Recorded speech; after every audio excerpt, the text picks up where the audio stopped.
اور اب آپ سننا چاہیں گے، آپ کہاں کھڑے ہوئے؟ وہ صفین ان کے لیے تھا، آپ کے لیے کیا ہے؟ پڑھوں؟ ابھی صفین ختم نہیں ہوا، لیکن اس سے بات کو ملا رہا۔ ہم نے دیکھا بہت ساری جماعتوں میں، اور خاص طور سے سیاسی جماعتوں میں، ہم نے اپنے یہاں بہت دیکھا کراچی میں، کہ قائدین جماعت اپنے جماعت کے کارکنوں سے تجدید عہد لیتے تھے۔ جو پہنچ رہے ہیں انہیں اندازہ ہو رہا ہوگا میں کس جماعت کی بات کر رہا ہوں۔ تجدید عہد لیتے تھے۔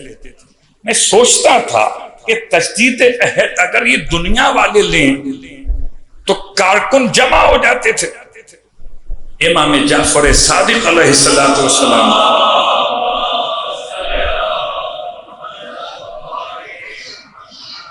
بھائی مجلس میں تو آپ جیسے چاہیں بیٹھے رہیں، مشکل نہیں، لیکن جب بات آئے گی تجدید عہد کی تو پھر یہ کمر ٹیڑھی نہیں ہونی چاہیے، پھر گردن ایسی نہیں ہونی چاہیے، اس لیے کہ پھر آپ نے نرم نہیں بننا، سخت بننا ہے، ایسی دیوار بننا ہے جو سیسا پلائی ہوئی۔ دعا کا نام ہے دعائے عہد، یعنی تجدید عہد۔ امام فرماتے ہیں کہ ہر صبح 40 دن تک صبح کی نماز کے بعد پڑھو دعائے عہد۔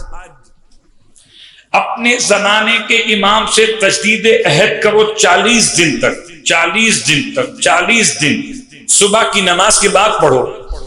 امام فرماتے ہیں اگر تم ایسا کرو گے تو خدا تمہیں قائم کے لشکر میں شامل کرے گا۔ میں نے پوچھا اپنے استاد سے، مولانا یہ کیا مسئلہ ہے، 40 دن کی شرط کیوں لگائی؟ یہ کیوں نہیں فرمائی روز پڑھو؟ فرمایا 40 دن امام کے کہنے سے پڑھ لو، پھر خود بخود دل چاہے گا پڑھنے کا۔ 40 دن امام کے کہنے سے پڑھ لیجیے، اس کے بعد تو خود بخود مزہ آئے گا۔ اللہ اکبر! آپ یقین کریں ایسا مزہ آتا ہے۔ ایک صلوات مخصوص ہے امام زمان کے بارے میں صبح کی نماز کے بعد، وہ الگ ہے۔ صلوات اگر مل کر پڑھ لیں تو اچھا رہے گا۔ اللہم صلی علی محمد وآل محمد وعجل فرجہ، وہ الگ ہے۔ اس میں اللہم ھذہ بیعۃ لہ عنقی الی یوم القیامۃ، امام کی خدمت میں میں نے تجدید عہد کرنا ہے، میرے پاس امام کے ہاتھ تو نہیں ہے، کیا کروں؟ تو علماء کہتے کہ اپنے سیدھے ہاتھ کو اوپر رکھو اور اپنے سیدھے ہاتھ کے نیچے اپنے الٹے ہاتھ کو لے کر، اس کا پہلا جملہ ہے اللہم بلغ مولایا السیدی صاحب الزمان، اے خدا پہنچا دے میرے مولا و سردار تک بہترین درود میری طرف سے، میرے والدین کی طرف سے، میری اولاد کی طرف سے، سارے مشرق مغرب کے رہنے والے مومنوں کی طرف سے۔ اس کے بالکل آخر میں ایک جملہ کہ پھر اب بیعت کیسے کرو گے؟ من اپنے سیدھے ہاتھ کو اوپر رکھو اور اپنے الٹے ہاتھ کو اس کے نیچے لے کر اللہم ھذہ بیعۃ لہ الی یوم القیامۃ، اے خدا یہ میری بیعت ہے امام زمان کے لیے قیامت تک کے لیے۔ یہ ہر صبح کی نماز کے بعد پڑھی جانے والی زیارت بھی کہی جاتی ہے، صلوات بھی کہی جاتی ہے دعائے عہد کے علاوہ۔ دعائے عہد کے جملے سنیں، عجیب جملے ہیں۔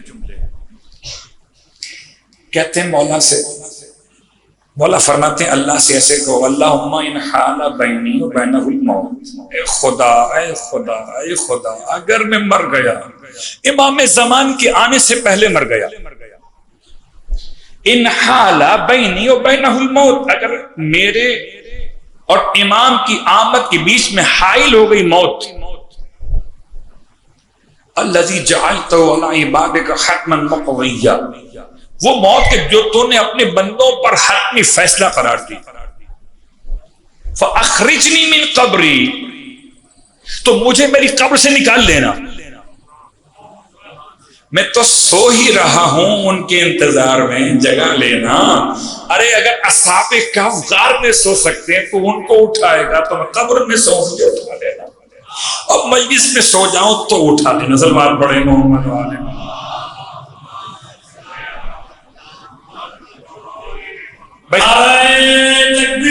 اللہ اکبر، یا رسول اللہ، یا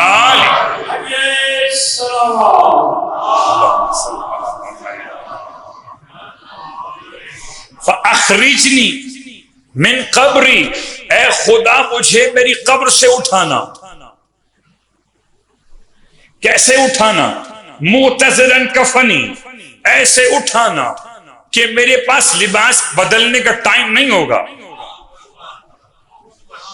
کبھی سوچئے گا پہنتے ہیں یہاں پر 3 پیس، کفن کے 7 پیس، کیا اسپیشلٹی ہے؟ اب کہو نا اسراف ہو گیا. 22 میٹر 18 گز کفن. قبلہ ایسے ہی ہے، پہلے گزوں میں ناپتے تھے، اب ناپتے میٹر میں، یا پھر میت کے قد کے لحاظ سے ناپتے. تو جتنا قد اتنا کفن. بات واضح ہو رہی ہے؟ میں سوچتا تھا کہ کفن میں اتنا سارا کپڑا ضائع کیوں کرتے ہیں؟ ارے ویسے دفن تو کرنا ہے، تو یہ کپڑا پہنا کے دفن کر دو. کہ نہیں، تمہیں نہیں پتا، کفن اور ہے، اپنا لباس اور ہے. یہ لباس دنیا ہے، لباس نصرت امام نہیں ہے. تمہارا کفن تمہارا لباس بنے گا. معتذرن کفنی، اے خدا. معتذر کہتے ہیں ازار کو، ازار کہتے ہیں نیچے لنگ جو باندھی جاتی. اور آپ کو تو پتا ہے کفن میں جو کپڑے ہوتے ہیں سلے ہوئے نہیں ہوتے، نیچے ایک لنگ پہناتے ہیں. اگر آپ نے کبھی کسی کفن نہ پہنایا ہو تو بھائی یاد کر لیں، ایسا نہ ہو کہ کہیں مشکل میں آ جائیں، کوئی میت گلے پڑ جائے اور آپ کو اسے کفنانا پڑے. آپ کہیں مجھے مجلس تو بہت سنیے، کفن پہنانا نہیں آتا مجھے، تو پھر کہیں ایسا نہ ہو کہ مولائی کسی اور کے ہاتھ لگے. اتنا خیال رکھیں، مولائی ہے تو آپ کے ہاتھ لگے بس. تو کفن کے ٹکڑوں میں ایک ٹکڑا ہے ایزار. ایزار کہتے ہیں لنگ کو. اور اس کے بعد ایک کپڑا ہے کفنی، جسے کہتے ہیں سرتا سری چادر کے ساتھ ہوتا ہے. ایک وہ جو قمیص کے طور، ایک اس کے بعد چادر ہے. پھر مرد کے لیے الگ مستحبات ہیں، عورت کے الگ مستحبات ہیں. عجیب بات ہے، زندگی میں پردہ نہ کرے تو نہ کرے. میری بیٹی اور بہن خدا نہ کرے ایسا ہو، لیکن مرنے کے بعد مقنا بھی پہنے گی، مقنا بھی پہنے گی. مرنے کے بعد چادر بھی اڑائی جائے گی. اور آپ چاہے زندگی میں امامہ پہنے نہ پہنے، مرنے کے بعد سب کو امامہ پہنایا جائے گا. کہ امام زمان کے لشکر میں امامے کے بغیر تو کوئی ہوگا نہیں.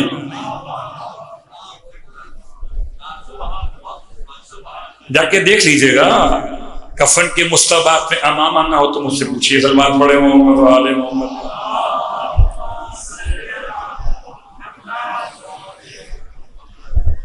معتذرن کفنی، اور صرف مرنے کے بعد نہیں. بہت غور کیجئے، قبلہ بیٹھے ہوئے ہیں، قبلہ بتائیے. حالت نماز میں نمازی کے لباس کے مستحبات میں امام ہے یا نہیں؟ ابا ہے کہ نہیں؟ اب یہاں کا تو ایسا مثال بن گیا، ماحول بن گیا کہ جی امامہ جو پہنے وہ عالم ہے. جو امامہ ہوتا ہے تو عالم نہیں ہے. علم امامے میں نہیں ہوتا. علم تو نور ہے، یا علم تربیت ہے، یا علم عطیہ الہی ہے. علم اگر تربیت ہو تو ضربہ یضربو پڑھ کے آتا ہے، اور علم اگر عطیہ الہی ہو تو خدا جس کے دل میں چاہے اتار دیتا ہے. قربان حقا کی صحت و سلامتی کے لیے بلند تر سلام۔ اللہم صلی علی محمد۔ قبلہ آپ سوچتے تھے امامہ پہن کے کیا کریں گے؟ معتذراً کفن، یہ خدا مجھے میرے قبر سے اٹھا، ایسے اٹھا کہ میرا کفن میرا لباس ہو۔ شاہراً سیفی، ابھی صرف میں نے امامہ بتایا تھا، چادر بتائی تھی ابا کے نام سے، نہیں کچھ اور بھی کرنا ہے۔ وہ کیا ہے؟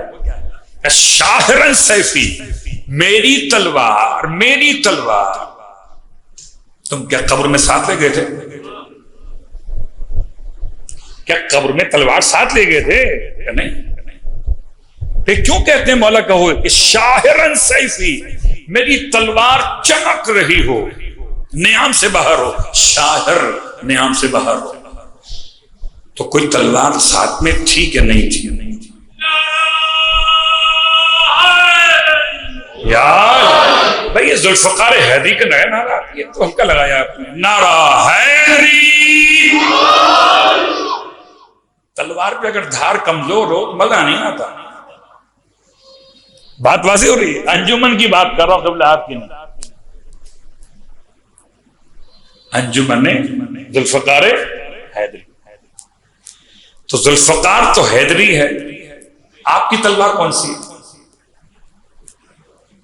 اور قبر میں تلوار تو نہیں ہے ورنہ کٹے گی FIR۔ یہ تو اسلحہ ایکٹ کے خلاف ہو گیا۔ اچھا تو امام نے 1400 سال پہلے ایسا ہتھیار رکھوایا تھا کہ تم اپنے مرنے والوں کے ساتھ 2 لکڑیاں رکھو۔ بہت غور کیجیے گا، بہت غور کیجیے گا، بے مقصد کچھ بھی نہیں ہے۔ ارے آل محمد کے یہاں خاک بھی بے مقصد نہیں ہے، خاک بھی خاک شفا ہے۔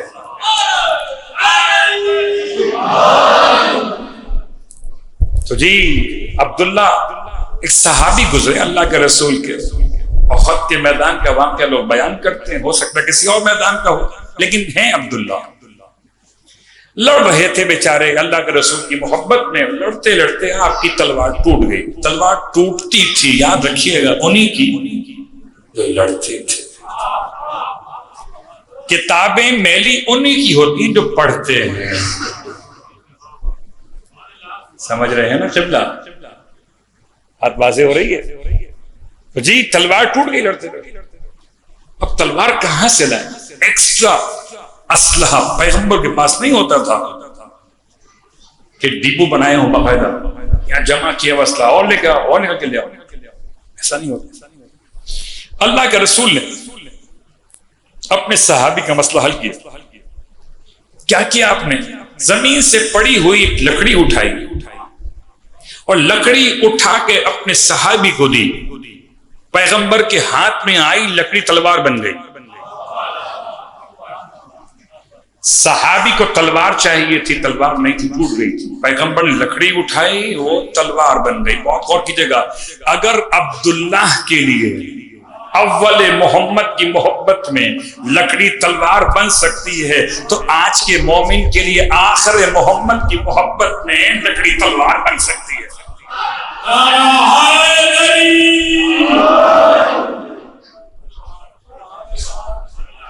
ورنہ قبلہ ہو سکتا ہے ابھی یہ پروف کرنا اتنا آسان نہ ہو۔ مسٹر ایلکم نے تو پروف کیا ہے کہ 200 سال پرانے درخت کو اس طرح پیوند کاری کی کہ 40 پھل ایک درخت میں اگتے، 40 پھل ایک درخت میں اگتے۔ عجیب بات، اس کا نام ہی رکھ دیا گیا 40 ٹری آف 40، ایسا درخت اس میں 40 پھل لگتے۔ تو ہو سکتا ہے کہ پیوند کاری کوئی ایسی شکل بنا دے کہ ایک درخت سے کئی پھل نکلنے لگے۔ غور کیجیے گا، یہ ممکن ہے کہ لکڑی میں ایسے ذرات مستقبل میں سمجھ میں آ جائیں جو اس کو لوہے میں ڈھال سکتے ہو سکتا ہے۔ اس لیے یہ بات بڑی آسان سی ہے، لوہا اوپر سے آیا ہے، لکڑی زمین سے آئی ہے۔ اس کا آسمان ہے اسی کی زمین ہے۔ اچھا یہ تو ایک تلوار کا مسئلہ حل ہو گیا۔ شاہرن سیفی قبلہ بیٹھے ہوئے، تو جملہ عرض کروں پھر کہوں گا آپ سے کہ اگر آپ نے کفن کسی کو پہناتے ہوئے دیکھا ہو مردوں کو، تو دیکھا ہوگا کہ دو لکڑیاں ہوتی ہیں اور دونوں لکڑیوں پر روئی لپیٹتے، تو لکڑی دو رکھی جاتی ہے، ایک اندر لگا کے باڈی کے ساتھ اور ایک اوپر رکھی جاتی ہے، اور دونوں پر روئی لپیٹتے۔ روئی کیوں لپیٹتے؟ کہ لکڑی چبھے نہیں میت، یا روئی لپیٹتے اس لیے ہے کہ اسلحہ خراب نہ ہو، اسلحہ خراب نہ ہو۔ کیا کروں میں، دو لکڑیاں ہیں، روایت اپنے مقام پر سرکار ختمی مرتبہ صلی اللہ علیہ وسلم